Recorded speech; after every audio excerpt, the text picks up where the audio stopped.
오늘 하나님의 말씀은 마태복음 4장 5절에서 7절입니다. 마태복음 4장 5절입니다. 이에 마귀가 예수를 거룩한 성으로 데려다가 성전 꼭대기에 세우고 이르되 내가 만일 하나님의 아들이여든 뛰어내리라. 기록되었으되 그가 너를 위하여 그의 사자들을 명하시리니 그들이 손으로 너를 받들어 발이 돌에 부딪히지 않게 하리로다 하였느니라. 예수께서 이르시되 또 기록되었으되 주 너의 하나님을 시험하지 말라 하였느니라 하시니. 아멘. 예수님이 받으신 첫 번째 시험의 핵심은 나는 누구인가, 무엇을 위해 사는가, 정체성과 우선순위의 문제였습니다. 하나님이 사랑하시고 기뻐하시는 아들로서 살아간다라는 것은 나의 필요와 나의 요구가 모두 채워지는 것이 아니라는 것입니다.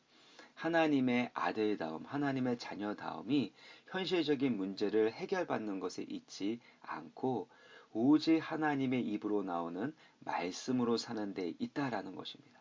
그래서 먼저 그의 나라와 의를 구할 때 이 모든 것을 더해 주시는 하나님의 은혜를 경험할 수 있고 하나님이 주시는 참되고 영원한 생명과 기쁨을 축복을 누리며 살아갈 수 있게 된다라는 것입니다. 이것이 하나님의 아들다움, 하나님의 자녀다움이라는 것입니다. 두 번째 시험은 이와 같습니다. 5절인데요. 이에 마귀가 예수를 거룩한 성으로 데려다가 성전 꼭대기에 세우고 여기에서 시험하는 자가 나오지 않습니다. 마귀라는 표현이 나옵니다. 드디어 마귀는 자신의 정체를 드러내고 그리고 예수님의 성전 꼭대기로 데려다가 거기에서 시험을 합니다. 그런데 그 시험이 정체를 드러냈음에도 불구하고 아주 강력합니다. 5절 이후에 보시면 내가 만일 하나님의 아들이여든 뛰어내리라. 기록되었을 때 그가 너를 위하여 그의 사자들을 명하시리니 그들의 손으로 너를 받들어 발이 돌에 부딪히지 않게 하리로다 하였느니라. 너가 하나님의 아들이라면 이렇게 첫 번째 시험과 똑같이 정체성을 건드리죠. 너가 하나님의 아들이라면 성전에서 뛰어내려 봐라. 그러면 성경에 기록된 것 같이 예수님, 당신이 땅에 이 발이 부딪히지 않게끔 당신의 몸이 상하지 않게 될 것이 아니냐. 이렇게 유혹하는 것입니다. 성경의 말씀을 인용해서 너가 하나님의 아들인 것을 기적을 통해서 증명하고 세상 가운데 드러내 보여주라는 것입니다. 잘 생각해 보면 이 시험은 오히려 예수님의 사역에 큰 도움과 유익이 될 수 있는 겁니다. 당시 랍비들은 메시아의 왕국이 세워질 때 메시아는 성전 지붕 위에 설 것이다라는 이야기를 많이 했습니다. 사람들은 항상 성전으로 와서 거기에서 또 예배도 드리고 그래서 성전 주위에는 항상 사람으로 북적거렸습니다. 그런데 예수님께서 성전에서 뛰어내리셨는데 그때 몸 하나 다치지 않는 그 장면을 사람들이 본다면 어떨까요? 예수님이 메시아다. 예수님께 환호성을 날리며 박수 갈채를 보냈을 것입니다. 예수님은 곧장 슈퍼스타가 되는 것이죠.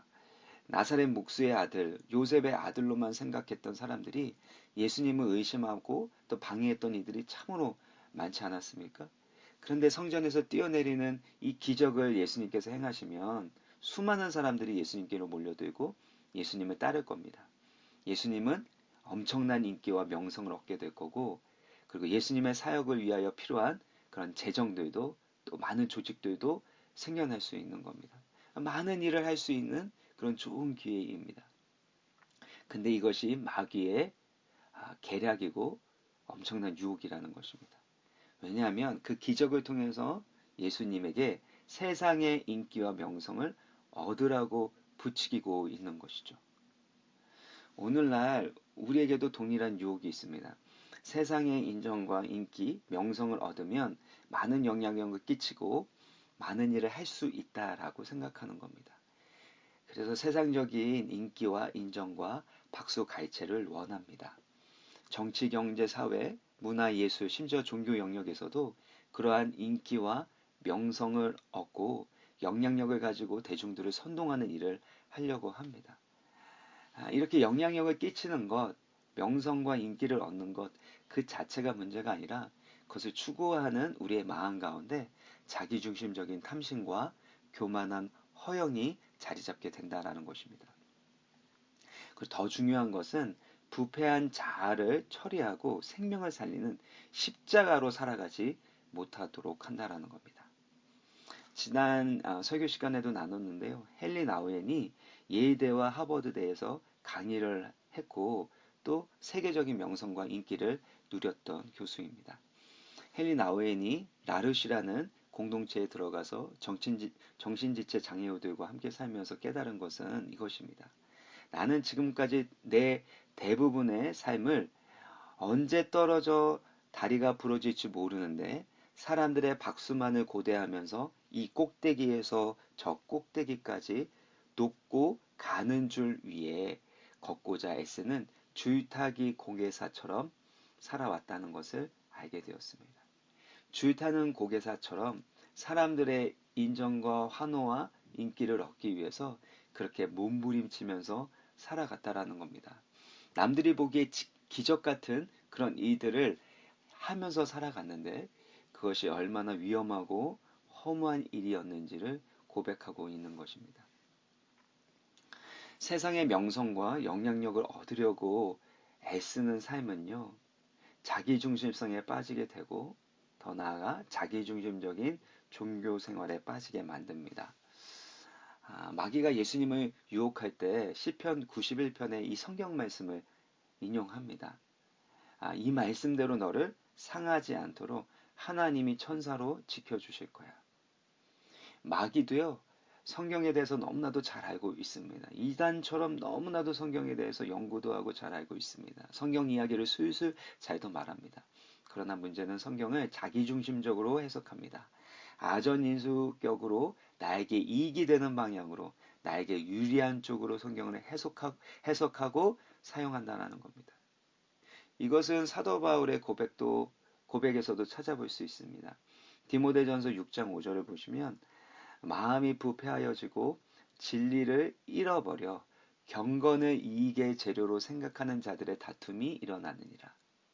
마음이 부패해지고 진리를 잃어버리게 되면 어떻게 됩니까? 경건이 있어요. 근데 그 경건을 이익의 재료로 생각한다라는 것입니다.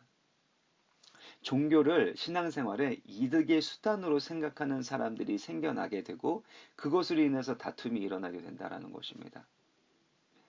이처럼 사람들의 인정과 사랑을 받는 사람들일수록 위험합니다. 저 같은 목사들도 위험합니다. 사람들의 인정과 사랑, 명성을 얻는 순간에 자기중심적인 허영과 욕심에 빠지기 쉽기 때문입니다. 성경 말씀도 자기중심적으로 해석하고 탐심에 이끌려서 그 말씀을 사용하기도 합니다. 그래서 하나님의 말씀이 결국에는 이런 표현이 있죠. 내가 복음이 됩니다. 누가 복음이 아니라 내가 복음이 되는 거죠.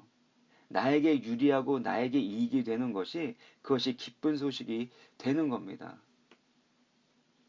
그러나 예수님은 세상의 인정과 명성을 위해 기적을 행하지 않으셨습니다. 하나님을 시험하지 않으세요. 예수님은 자신이 하나님의 아들이라는 것을 과시적으로 보여주시지 않습니다.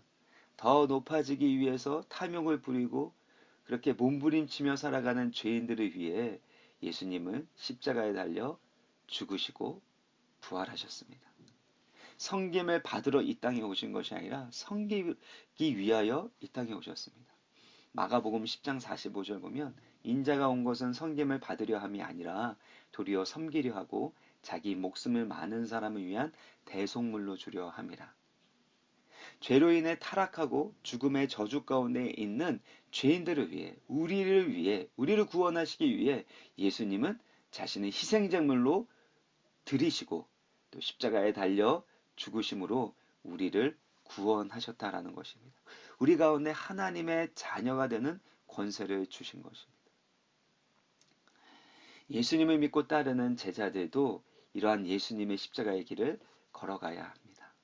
하나님의 말씀을 해석하고 그 말씀에 따라 살아가는 그 신앙생활에는 항상 십자가 중심이어야 합니다. 하나님 중심이어야 합니다.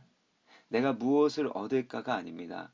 어떤 유익이 있을까 그것 때문에 신앙생활을 하는 것이 아니라 바로 나에게 베풀어 주신 그 십자가의 사랑과 은혜에 걸맞는 바로 믿음과 순종의 삶을 살아가야 한다는 것입니다. 예수님은 자신의 명성과 이익을 위해 이 땅에 오지 않으셨습니다. 자신을 내어주는 희생적 사랑, 생명을 살리는 십자가의 능력을 나타내 보여주셨습니다. 이러한 예수님을 향한 유혹은 십자가에 달리셨을 때도 반복됩니다. 마태복음 27장 40절을 보면 예수님 옆에서 십자가에 달렸던 강도가 이런 말을 합니다. 성전을 헐고 사흘에 짓는 자여, 내가 만일 하나님의 아들이여든 자기를 구원하고 십자가에서 내려오라. 온 우주 만물을 창조하신 하나님의 아들이 죄인들을 위하여 이렇게 희생하고 고난을 당하시는데, 바로 옆에 있던 강도들은 예수님을 조롱합니다. 근데 이 조롱은 인간의 조롱만이 아닙니다. 마귀가 반복해서 예수님을 조롱하고 예수님을 유혹했던 시험이었습니다. 내가 만일 하나님의 아들이여든 자기를 구원하고 십자가에서 내려오라. 내가 만일 하나님의 아들이여든 뛰어내리라. 동일한 시험을 계속해서 해나가고 있는 것입니다. 마귀는 오늘날에도 우리에게 시험합니다. 뛰어내리라. 기적을 보여줘라. 명성과 인기와 영향력을 얻어라. 그래서 하나님의 일을 해라. 그러나 십자가만은 치지 마라. 십자가 없이 그 어떤 것도 해도 된다라는 것입니다. 십자가 없는 성공, 십자가 없는 선행, 십자가 없는 사역을 하라는 겁니다. 그러나 십자가 없는 축복은 결단코 축복이 될 수 없습니다. 오히려 저주로 바뀌게 되는 일이 일어나게 된다라는 겁니다. 예수님은 그 십자가에서 내려와서 자신이 구원자이고 하나님 되심을 힘으로 증명할 수 있습니다. 그러나 예수님은 자신의 힘으로 기적으로 하나님의 아들이심을 드러내지 않으십니다. 예수님은 과시적으로 자기의 능력을 나타내지 않습니다. 할 수 있지만 하지 않으십니다. 철저하게 예수님은 십자가로 사랑의 기적을 행하셨던 것입니다. 찬송가 149장, 찬송가 149장을 보시면 주 달려 죽은 십자가, 우리가 생각할 때에 세상에 속한 욕심을 헛된 줄 알고 버리네. 십자가는 나의 욕심과 허영을 버리게 만듭니다. 십자가는 나 중심, 자기 중심적인 탐심과 교만을 못 받게 하고, 그리고 참된 사랑으로 섬길 수 있는 생명과 능력을 줍니다. 십자가는 나를 높이고 는 것이 아니라 하나님을 높입니다. 나를 낮추고 하나님을 높이는 능력입니다. 십자가는 부활의 영광과 참된 승리를 얻게 합니다. 말씀을 마무리 짓겠습니다. 십자가 없는 영광, 십자가 없는 부활은 없습니다. 참된 사랑과 섬김의 길을 걸어가시는, 십자가의 길을 걸어가시는 여러분 되시길 바랍니다. 나 자신을 과시하는 기적과 같은 삶을 꿈꾸시지 마시고 십자가로 참된 사랑의 기적을 행하는 예수님의 참된 제자가 되시길 간절히 바랍니다. 기도하겠습니다. 오늘도 살아서 역사하시는 살아계신 하나님 아버지, 온 우주 만물을 창조하신 창조주 하나님께서 우리를 죄와 그 사망의 자리에서 구원하기 위하여 하늘의 보좌를 버리시고 가장 낮은 이 땅 가운데 오시고 우리의 죄를 대신하여 십자가에 달려 죽으시고 부활하심으로 우리 가운데 참된 생명과 영광을 허락하여 주셔서 감사합니다. 하나님의 사랑받는 존귀한 자녀라는 이 확신과 은혜의 감격을 가지고 살아갈 수 있도록 주여 은혜 위에 은혜를 더하여 주옵시고 주의 성령으로 우리의 마음을 감동감화시키시며 인도하여 주옵소서. 그래서 세상의 인기와 명성과 성공과 영향력을 추구하는 삶이 아니라 하나님이 그 모든 것을 주셨음에도 불구하고 그것을 가지고 하나님의 나라를 위하여 영혼을 섬기고 살리는 데 쓰임받는 십자가의 용사들이 되게 하여 주옵소서. 그래서 예수 그리스도의 그 십자가의 능력을 나타내고 부활의 영광을 나타낼 수 있는 FNC 기업 되게 하여 주옵시고 신유에 되게 하여 주옵시고 그래서 하나님의 영광스러운 생명사에게 쓰임받는 우리 모두가 될 수 있도록 주여 은혜를 베풀어 주시고 성령으로 인도하여 주옵소서. 예수 그리스도의 이름으로 간절히 축복하고 감사하며 기도드립니다. 아멘.